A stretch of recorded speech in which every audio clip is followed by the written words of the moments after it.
अब देखो इस गीत का कोई मतलब ही नहीं है। तो गा के सुनाता हूँ मैं तेरे को। सुनाओ सुनाओ। अरे जय श्री राम पंडित जी। हाँ भाई, क्या हाल चाल गगन बाबू?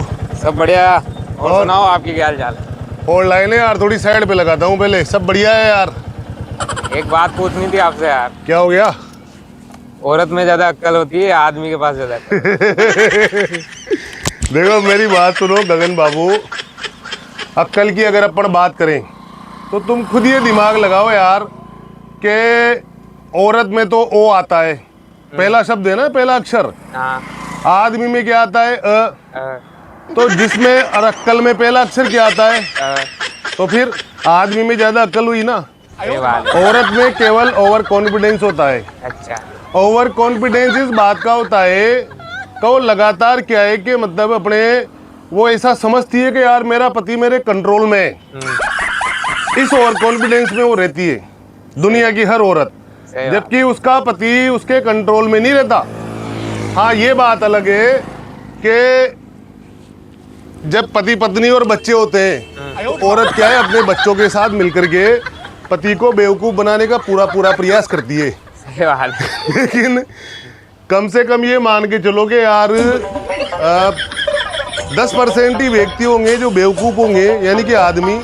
बाकी आदमी अपनी औरत के चंगुल में नहीं आते, पर ऐसा जताते रहते हैं कि वो औरत की मुट्ठी में है। सही बात। तो अक्ल मेरे हिसाब से भैया गगन आदमी के अंदर होती है। औरतों को तो मैं देख देख के मेरे को हंसी आती है। अच्छा, कई बार एक बड़ी बात बताऊं मैं तेरे को, औरतों को गीत गाते हुए सुना तूने? हाँ।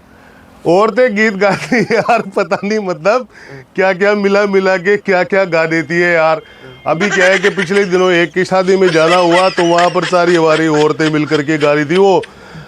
अभी देखो इस गीत का कोई मतलब ही नहीं है। तो गा के सुनाता हूँ मैं तेरे को। सुनाओ सुनाओ। तू तो खड़े गोरो लाडा सी गसड़ो। और उसके बाद में सुनो, वो लाडा के जो दूल्हा होता है ना, उस पे वो सीख सा होता है, वो सीख सा लगाती है। सीख सा इस वजह से लगाया जाता है कि वो दूल्हा क्या है कि गोरा हो जाए। सही बात। अब लेकिन अब देखो लुगाइयों का गीत सुनना आप और सारी लुगाइयां बड़ी रहती है पूरे पाड़े मोहल्ले की, मतलब क्या बेइज्जती करती है दूल्हे की, देखना आप।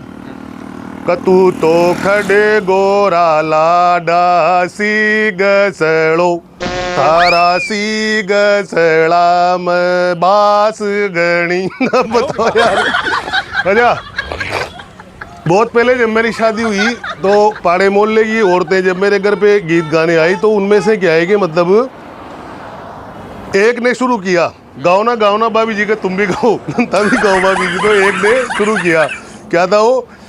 हड़सी को वो तेल चढ़ाते हैं ना, उस वक्त का गीत है। अच्छा। मेरे को यार उस गीत को सुन सुन के तुम्हारी कसम इतनी हंसी आई। मैंने कहा क्या गीत है यार, पता नहीं कुछ भी जोड़ जुड़ा के अट्टम सट्टम वगैरह पेल देती हैं। अच्छा, इनमें क्या होता है कि जैसे दो चार लुगाइयाँ मिलती है ना आपस में, तो एक और कोई बातें नहीं करती। इनकी बातें क्या होती है कि जैसे एक औरत है ना, 4-5 तरीके से कोई भी कड़ियाँ जोड़ करके गा के सुनाएगी, फिर दूसरी गा के सुनाएगी। मंदिर पे भी ये भजन वजन करने जाती है ना, तो इसी प्रकार की क्या है कि नाटक नोटंकी चलती रहती है। अब मैं वो गीत सुनाता हूँ तुम्हें जो मेरी शादी में गाया गया था और बहुत सारी औरतें गा रही थी। क्या था वो, देखो यार।